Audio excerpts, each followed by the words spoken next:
अरे आपके पति जेल गए तो आपको तकलीफ हुई, हम उस तकलीफ में आपके साथ हैं, लेकिन स्त्री की रोने पर हम लोग कटाक्ष नहीं करेंगे।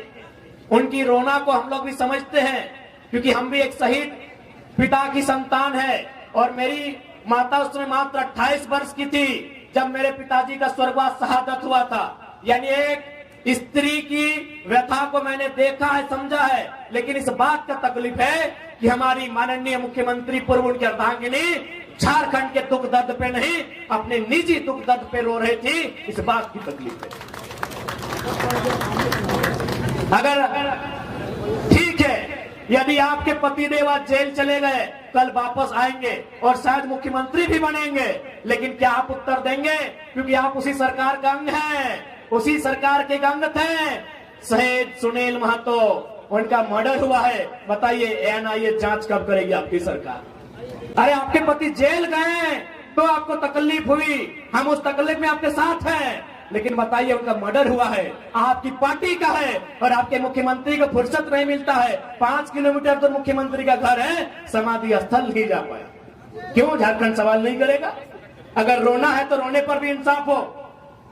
यदि महोदया का रोना इसलिए कि उनके पति जेल में गए हैं, तो जो इस दुनिया में नहीं, उनकी आंसू का हिसाब कौन करेगा? शहीद सुनील महतो की पत्नी का जो विलाप है, उसे शांत कौन करेगा? एनआईए जांच की अनुशंसा राज्य सरकार केंद्र को कब भेजेगी, उस इंतजार में है। आज 90 साल की बूढ़ी मां है सुनील महतो की, आज इंतजार में रहती है कि टुसू का मेला हर साल लगे। उस मेला में 50,000 1 लाख रुपया बचता है, उस पैसे को सुनील महतो की मां को दिया जाता है घर चलाने के लिए। एक सांसद का ये दुर्भाग्य है राज्य में, और आप केवल इसलिए रो रही हैं क्योंकि आपके पति कुछ दिनों के लिए जेल गए। आपकी सहानुभूति में साथ हैं, झारखंडी होने के नाते उनके विचारों से हमारी लड़ाई है, हम आपके साथ हैं, लेकिन आपको इस बात को भी याद रखना होगा, इसी राज्य में आप ही के पार्टी के सांसद की एक नहीं महोदया 12 गोलियां दम दनादन सीने में उतारी गई है। उस पर आंसू कब आएगा, ये सवाल पूछता है झारखंड। 12 गोली शहीद सुनील महतो की चौड़ी छाती में, पारसनाथ से भी मजबूत छाती में एक नहीं 1 दर्जन गोलियां दागी गई थी। उसका हिसाब कौन लेगा? उस शहादत का हिसाब कौन लेगा? क्या उत्तर है झारखंड मुक्ति मोर्चा जो आज वर्तमान में सरकार है, और ये उछल कूद करने वाले विधायक, इनके पास क्या उत्तर है? लोकतंत्र के मूल्यों की अवहेलना करने वाले माननीय श्री सुदीप सोनू जी, एक बात स्पष्ट कहेंगे, आप बहुत ही पूर्वाग्रह से ग्रसित व्यक्ति हैं। पहला बात, बायस नेचर के लोग तो राजनीति में होने नहीं चाहिए, राजनीति में संतों को आना चाहिए। तो सामने बैठकर अगर आप गाली दें, वो स्वीकार करना जाने, ऐसे लोगों को राजनीति करनी चाहिए। आज आपने पीर टाण, सुनिए सोनू जी, जब गिरिडीह सदर ने आपको धुतकार दिया था, सुनिए झारखंड मुक्ति मोर्चा के नूनू सोनू जी, जब गिरिडीह सदर में 2 बार हारे थे ना, गिरिडीह सदर में 2 बार पानी पानी हुए थे। यही निर्भय सदाबदी जो आपके साड़ू हैं, जिनके साथ आपका व्यापार चल रहा है, 2 बार उठा के पटका था, पानी पानी हो गए थे सोनू जी। तब पता है किसने आपको वोट देके जिताया था? पीर टाण की धरती ने, याद रखिएगा। अरे आपको गिरिडीह ने पूछा भी नहीं था, सुनिए सोनू जी, गिरिडीह ने आपको पूछा नहीं, आपको छूछा बनाया था गिरिडीह ने। आपको पीर टाण ने प्यार दिया, दुलार दिया, और बदले में आपने क्या दिया? एफआईआर दिया है। नक्सली बनाने की धमकी देते हैं, तो कसम से याद रखिएगा, मरना तो सबको है, पागल मत कीजिएगा। जिस दिन पगला गए ना, जिस दिन पगला गए ना, एक एक पाए पाए का हिसाब लेंगे। पीर टाण तो छोड़िए, एक गांव में घुसने नहीं देंगे सोनू जी, एक गांव नहीं घुसने देंगे। बहुत बड़ा सरकार का नोनो बन के बैठे हैं, एक गांव नहीं घुसने देंगे पीर टाण का। मजाक समझ लिया क्या? केस करेंगे, चुन चुन के केस करेंगे, अरे घंटा कर लेंगे केस से। केस क्या करते हैं जी? पुलिस आपका, प्रशासन आपका, गोली मरवा दीजिए। केस क्या करते हैं? आप तो राजा है ना, सरकार आपकी है, केस क्या करते हैं, गोली मरवा दीजिए। सरकार आपको दलाली ही करवाएगी, मंत्री तो बसंत सोरेन को ही बनाएंगे। पगला है ना, एक एक पाए पाए का हिसाब लेंगे। पीर काम तो छोड़िए, एक गांव में घुसने नहीं देंगे सोनू जी, एक गांव नहीं घुसने देंगे। बहुत बड़ा सरकार का नोनो बन के बैठे हैं, एक गांव नहीं घुसने देंगे। पीरटाड़ का मजाक समझ लिया क्या? केस करेंगे, चुन चुन के केस करेंगे, अरे घंटा कर लेंगे केस से। सरकार आपको दलाली ही करवाएगी, मंत्री तो बसंत सोरेन को ही बनाएंगे। सुनिए, श्री सुदीप कुमार सोनू जी, आदरणीय बड़े भाई, बिल्कुल बड़ा भाई है आप। ये जो दलाली कर रहे, चमचाई कर रहे सरकार की, कुछ भी कर लीजिए, घंटा मोड़िया पटक दीजिए, ठेके साज दे, ठेकिया में मोड़ी साज देना रे सोनू दा। विधायक बन के रहे, विधायक आधे मंत्री मन लोग के पता हो, बसंत सोरेन केस क्या करते हैं जी?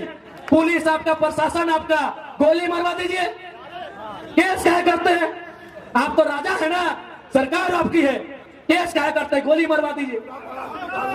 लोकसभा हम लोग फतह करते हैं, जैसा हमें जानकारी है, गिरिडीह लोकसभा में सिर्फ टाउन में केवल सदर में 200 प्लांट है, केवल सदर में 2000 फैक्ट्रियां हैं, और हर एक फैक्ट्रियों में, हर एक प्लांट में यहाँ के विधायक, सांसद दोनों को दक्षिणा जाता है, दोनों को चंदा जाता है। हम लोग वचन देते हैं, अगर गिरिडीह फतह करते हैं तो चंदा के धंधा को बंद किया जाएगा और से रोजगार का सृजन किया जाएगा।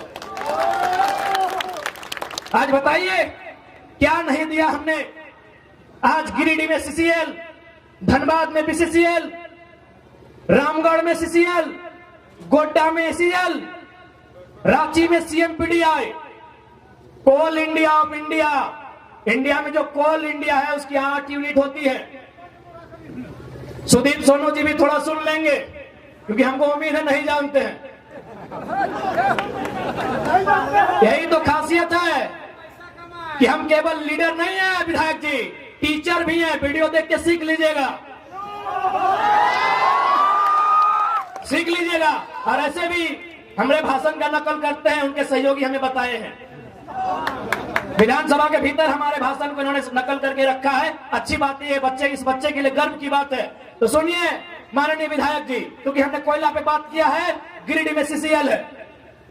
कोयला की 8 यूनिट होती है कोल इंडिया की, BCCL, CCL, ECL, WCL, NCL, MCL, SECL, CMPDI, 8 unit होती है। और दुर्भाग्य का विषय आपको बताएंगे कि 4 यूनिट झारखंड में है, बीसीसीएल झारखंड में, सीसीएल झारखंड में, ईसीएल झारखंड में, सीएमपीडीआई रांची झारखंड में, और हेडक्वार्टर कलकत्ता में है। ये झारखंड का दुर्भाग्य है।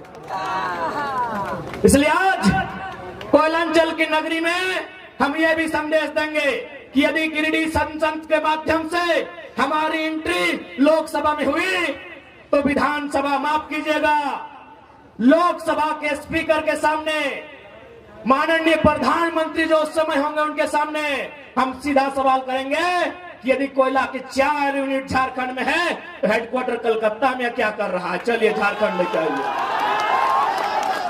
झारखंड लेके आइए। हेडक्वार्टर धनबाद होगा, बोकारो होगा, रांची होगा, गिरिडीह होगा, कलकत्ता नहीं होगा। अब अन्याय झारखंड नहीं सहेगा। यही लोकतंत्र है? क्या आप आलोचना नहीं सह पाएंगे? जो आपकी आलोचना करेंगे, जो आपसे सवाल करेंगे, जो अपने अधिकार की बात करेंगे, आप उन पर केस करेंगे।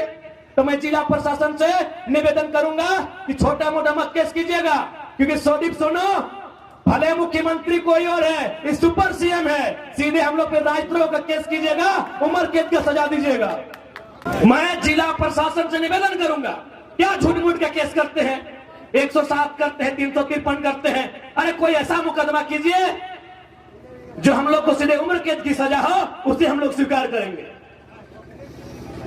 लेकिन फिर भी पीछे नहीं हटेंगे, क्योंकि ये सुदीप सोनू का देश नहीं, ये भगत सिंह का देश है। फांसी भी होगी, पीछे नहीं हटेंगे। इसलिए आप लोग राजनीति को समझिए, राजनीति को नहीं समझेंगे तो हमारा हाल क्या होगा। बहाली आप देखे ना, जनरल कोटा में 61 बहाली था, 61 बहाली था ना, जनरल कोटा में शिक्षकों की थे ना, जेई, सॉरी माफ कीजिएगा, जेई में 61 बहाली था। आपको जानकारी होना चाहिए, 39 यूपी बिहार राजस्थान के लोग ले गए, आपके हिस्से में 22 आया। और कसम से बोलते हैं उस 22 में भी बहुत सारा बिहार का लोग झारखंडी बना है। अरे ये तो मालूम हुआ कि अभी उसका मूल पता क्या है। बताइए आपके हिस्से में क्या आ रहा है, अभी बताइए। पढ़ने लिखने वाले नौजवान, गिरिडीह, हजारीबाग, धनबाद ये पढ़ा लिखा क्षेत्र है, पढ़ाई लिखाई में कोई कमी नहीं है, लेकिन देखिए आपके हिस्से को कहां बेचा जा रहा है। हम वोट बेचते हैं, वो हमारी नौकरियों को बेचते हैं। 27 लाख में पेपर लीक हुआ, मालूम होगा आपको। सीजीएल की परीक्षा आप भी दिए थे, नौजवान यहां बैठे हैं। यहां मुझे लगता है दर्जनों नौजवान हैं जो सीजीएल की परीक्षा में बैठे हैं। बताइए कितना अन्याय इस राज्य के साथ होता है। आप सोच के देखिए क्या अन्याय इस राज्य के साथ होता है। आइए सही बैठिए। और हमारे बहुत सारे अतिथिगण आए हैं, रामगढ़ से, बगोदर से, मनोज दा भी आए हैं, रवि जी भी आए हैं।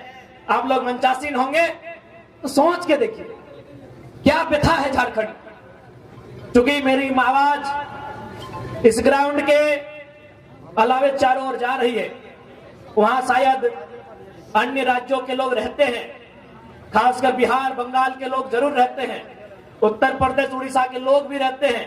मैं स्पष्ट कहना चाहूंगा, बिहार को हम बड़ा भाई मानते हैं, बंगाल भी हमारा बड़ा भाई है, उड़ीसा भी हमारा बड़ा भाई है।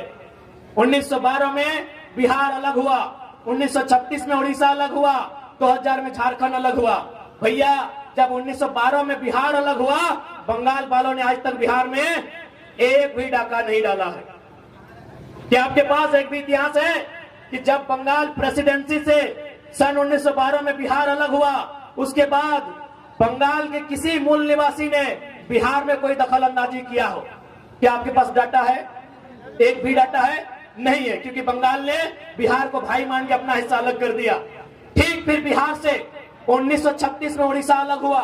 क्या बिहार के लोगों ने उड़ीसा में दखल अंदाजी किया है? नहीं किया है। लेकिन जैसे ही झारखंड अलग हुआ, सब लोग यहाँ टांग गड़ा के बैठे हैं। ये दुर्भाग्य की बात है।